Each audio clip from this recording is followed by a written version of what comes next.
Hi, e-tailers. Let's talk about updating your retail prices. Whenever you get a new catalog from your vendor and they've increased your costs, well, you're going to have to update that in your SELLIT Plus POS. And you're also going to want to update your retail prices to accommodate the increase as well. So in the previous video called Updating Vendor Costs, I showed you how to create a cost worksheet and update all of your vendor costs in SELLIT Plus POS. In order to update our retail prices, we're going to start with that cost worksheet that we already created. So if you haven't already created a cost worksheet, then I suggest that you pause this video and go on ahead and watch the video on updating vendor costs, and then come back here when you have your cost worksheet ready, and we'll go ahead and talk about how to get your retail prices updated. If you've already done that, well, then just get your cost worksheet ready and let's get started. So I have my cost worksheet here that I created in the previous video, and it has all the information that I needed to update my costs. But now I need to update my retail prices. So in order to do that, first I'm going to insert a new column, and I'm going to name it Retail Price.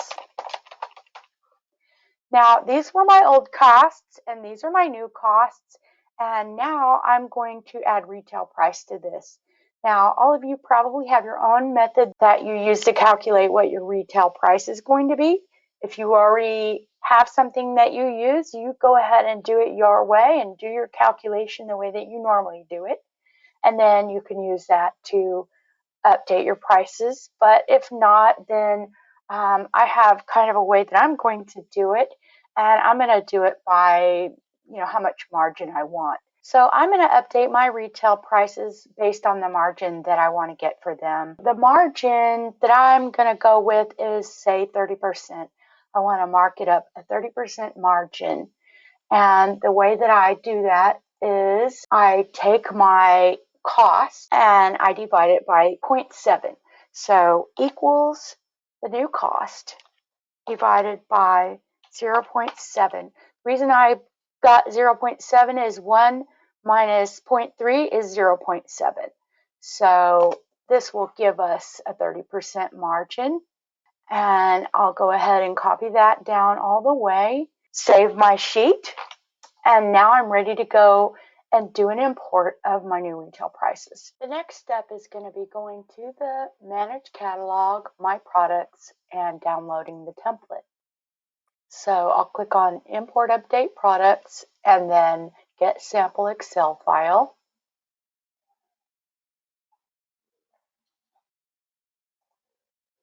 Open my file. This is the template I'm going to use to import and update my retail pricing. So I'm just going to use this sheet to copy and paste from my cost worksheet. The first template says import, and we need it to say import, so that's good. And then the second sheet is our instructions. You see the first column is UPC, but I like to use the system ID because I don't have to worry about leading zeros or special formatting or anything like that. So I'm going to copy that, Control-Shift down arrow, Control-C to copy, and I'm going to paste that right into this UPC column. If you go to the instructions, you'll see that it says the first column can be either UPC or internal item number. So I'm going to go ahead and use the system ID and copy and paste this header and replace the UPC header with this. And now I can use that to import the system IDs. I don't need the max item per cart, but the price I am going to need. The new retail price, Control-Shift down arrow, Control-C to copy, and then I'm going to right-click here and do 1, 2, 3 to paste values only with no formulas, no formatting. Show on website should already be set up. I need to tell it which store. Now, if you have multiple stores like I do, you can do 1, 2, 3, or whatever your store IDs are. Don't put any spaces. And I'm just going to do Control-C and paste that down. If I only just wanted to do one store, then I would just put that store number. If I need different prices for different stores, then I need to put each one on a separate line with the store ID there. This is taxable. Since we've already got these products and they're already set up, we only need to include the relevant fields. In this case, this is all we need: an item number, price, and the store number. So let's go ahead and save that and go back to our Manage Catalog, My Products, and let's do Import Update Products, Upload Excel file, and I'm just going to grab my import template that I just filled out.